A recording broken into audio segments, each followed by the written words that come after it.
Listen, October Red Boxing here with... You didn't even tell me we're starting. Yeah, well, here with Savage Dan. Savage is the man that travels the world, but no one really knows what happens on his holidays. No one knows what happens if I went, where I went. No face, no case. Always the best. We like it. We like it. But listen, talk to me about this signing then. I think everyone kind of like sussed it, might be, could be. There was a few people that let the cat out of the bag, whatever. But we're here, Wednesday, and it's been officially announced. Joshua Buatsi signing with Boxer. Honestly, what a signing. I think maybe a year ago, everyone would have talked about it, but it seemed pretty impossible. But all things are possible with Boxer. We find a way. Ranked high in every world organization, #1 in the country. He's had all the domestic dust-ups. Just what a boxer. It almost felt like he'd been simmering at the same kind of point in his career for quite a while. So I'm guessing that's where Boxer come in and really catapult him, and use May Sixth as a springboard to just send him into the stratosphere. I mean, look at him. He's such a good guy as well. You could just tell, he's not like me. You could just tell. I think you're a good guy, though, really. Look at why your cheeks gone like rosy red. But even when he says stuff like, he donates, so no one really knew that, he's constantly giving back to the people. You never really see him, he's as in being disrespectful or anything like that. He's the most respectful, so he probably isn't like the most entertaining in a run up to a fight because he's going to keep it very, very respectful. But it is a gentleman's sport, and he is probably the biggest gentleman out of them all. Dan Aziz is also a gentleman as well. Do you know what I mean? But they get in the ring and they're vicious, and he's honestly just such a top fighter in such a good division. When you look at now what Boxer are doing, what we're building in terms of the two best divisions, we've got pretty much the best fighters in them. So yeah, onwards and upwards. I'm really chuffed to have him. It's crazy. It's gonna sound nuts, but his cousin is my dentist. Wow. Or is one of his close ones is my dentist. I'm always badgering on. I'm just every time I go there, I'm just need to get Buatsi. It's done. Dr. Dapper is done. We're happy now. So we're going to say the dog work that you put in finally got signed. In fact, I'm just going to give you the credit because I think you deserve it. Somebody that works with Boxer, but somebody that knows boxers behind the scenes. And I think you're one of these unsung heroes. And I want my viewers to know, the October Red Boxing Channel viewers to know, that you do a lot of work in the background because you also come from a boxing background yourself. To be fair, I didn't really know Joshua, No, not really. I see him, it's all love. But it's I didn't know Joshua. But I don't think you need to. When you can just understand. I understand Joshua. I know where he wants to go, why certain things haven't worked for him in his career. I'm not necessarily haven't worked, but why maybe he plateaued a little bit. But talk to me about that plateau because you mentioned it. Sorry to interrupt, but that's something that I wanted to go back to anyway. You said something about he's kind of just been simmering. What is it with a fighter, Dan, that makes them get to that point where it is that plateau, it is that simmer that just seem to go under the radar? It is. I think in boxing we all understand talent is most of it and there's a lot of it, but profile is just as much. I think without a big machine behind you, I think it doesn't really matter sometimes how good you are. You can get lost. And all of a sudden, even when you look, Dan Aziz said that he didn't expect to win a British title or a Southern Area title when he first started. And now look at him. He's becoming a household name. He just won a European title in Paris. It's not happening by chance. You do need a machine behind you, and Sky are the biggest machine. Obviously, Boxer are a new company, a new promotion, but because of it, they're fresh, daring. We're willing to try things. What on earth are we doing in Poland on April 22nd? It's just sometimes you've got to just do things when it makes the most sense. And sometimes it just makes sense. Today and recently it's made a lot of sense to sign Joshua Buatsi. What I do like, but I do get a little bit concerned that I understand boxers getting their foot into the British boxing, and I'd say that you were the one that kind of jumped on that vacuum, started signing the British fighters, getting those home shows back on, because there was a vacuum there to do it. But I do get a bit worried now that you're going to start. Are you going to like start flying off to Europe, and then once again the British fighters are? Do you understand what I'm saying? I don't want to see that habit. We're not going to do that. I mean, to be fair, it was a French. It was, yes, exactly. It is. It's just that it's happened so quickly.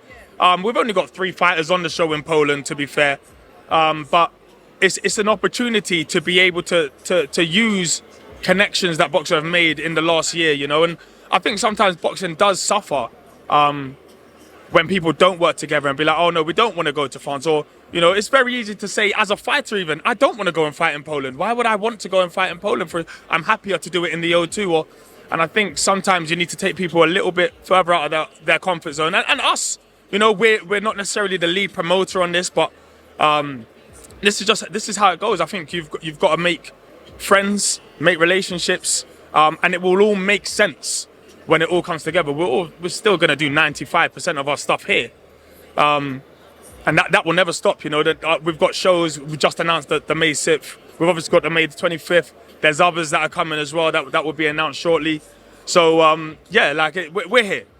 Don't worry, we're here. We're going to go there every now and then, but we're here. Yeah, that's good to know, because, you know, there's a lot of boxing fans that feel like they've maybe been left behind, because it's like every show's abroad. It was nice that we were starting to get those British shows back on. You know, I think boxers have been up to Newcastle, they've been up to Scotland, they've been literally to the corners of the UK. But it's like, okay, are they going to start to like just take on Europe now, these partnerships? It's brilliant that you're working with other promotional companies. I'll never knock that. But I just feel like we still have to build on the foundations that are here. Yeah, I mean, look, I don't think anytime soon boxers are going to do a show in another country. We are basically co-promoting with the bosses in their countries and the big guns in their countries to just create opportunities, you know. And sometimes fighters need dates.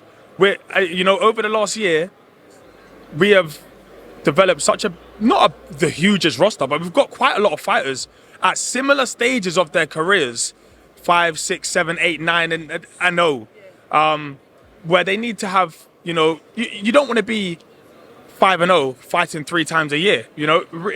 And without these other dates, sometimes you'll struggle. We need a hefty schedule so that all these fighters can get out. Not everyone is, you know, where Joshua Buatsi is on knocking on the door for world titles. Some want to be really active.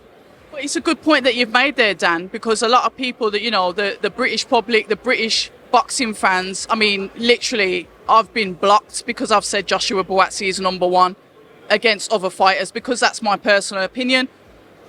But when you think of that, inactivity it's key not to fall into that inactive trap. And we heard Joshua say up on stage that, you know, I feel like my career is going to be catapulted. I feel like now you don't have to download an app to see me on TV. It was almost like he was sending shots. He was proper, you know, like he's cool and he's calm and he's like, yeah, no, there was some vim in his voice up there. The proof's in the pudding, you know. I mean, well, sometimes there's not enough proof. That's the issue.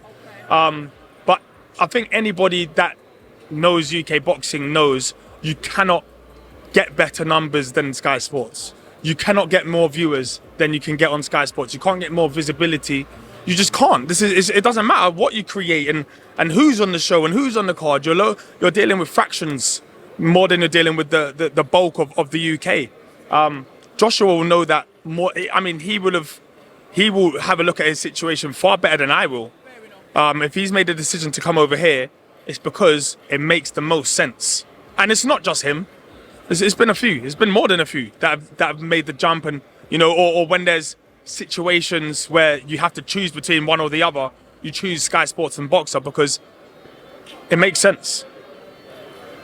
We talk about making sense. There was a lot of to-ing and fro-ing saying, oh yeah, he's turned down 1.5 million to fight Dimitri Bivol because he wants to go to Sky Sports to fight Dan Aziz. Can we get that rumour squashed? Yeah, I don't think it's necessarily about he wants to be in control of his career. And if fighting Bivol for a world title, which is a brilliant opportunity, but if it means you pledging your long-term future somewhere and you know, and losing control of maybe where you can be in the next few years, is it worth it? He knows he's Joshua Buatsi. He's won every fight he's ever had. He knows he could get a world title shot it's just whether he can get them on his terms. And obviously he preferred his terms over here. We love that, and that's why I like speaking to you, because you understand it from obviously the promotional point of view, but there's also the fighter's point of view, because you get that side as well. And it's important that the British fans don't just think Joshua's been out here just docking fights, because that's honestly, when you look at it on the surface, it could be construed as that. Very easy to spin it that way. Say he didn't want to fight Bivol because he's scared of Bivol, or he's not ready for Bivol. Joshua's ready for it. And you know what?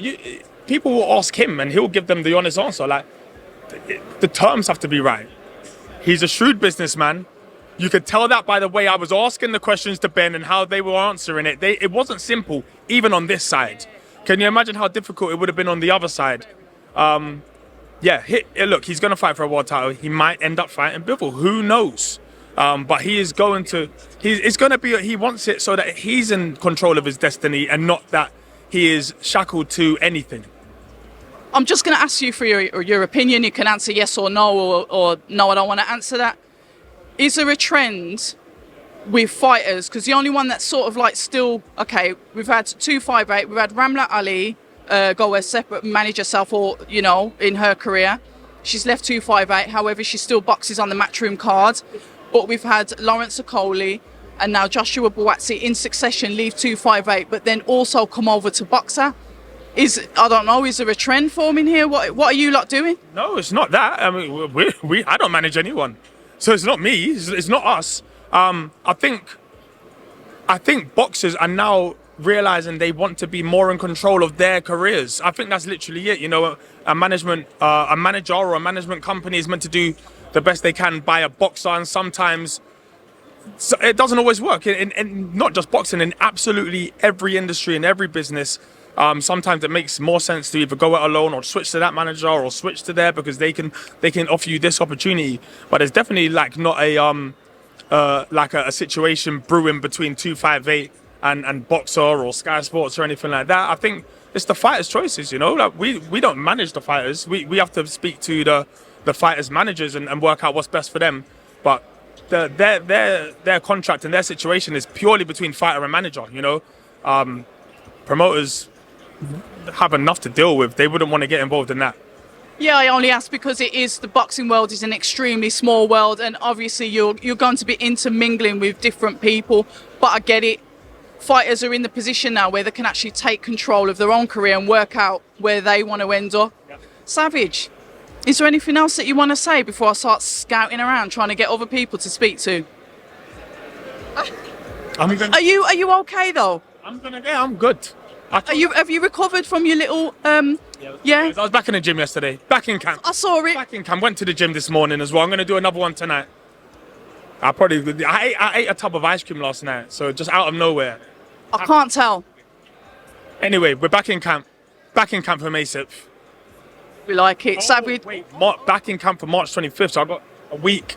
All I'm saying is just make sure that you've got Richard Riakpo ringside doing commentary or whatever it is, because for our entertainment purposes, the British boxing fans, the world boxing fans, we'd like to see them two face to face and just look each other in the eye.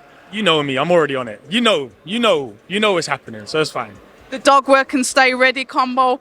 Savage, it's always a pleasure. Until the next time. Always a pleasure. October Red, yeah. Hi, and thank you for watching October Red Boxing. Like, subscribe, and tap the bell for notifications.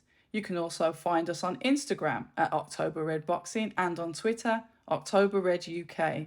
And remember, at October Red, we stay ready.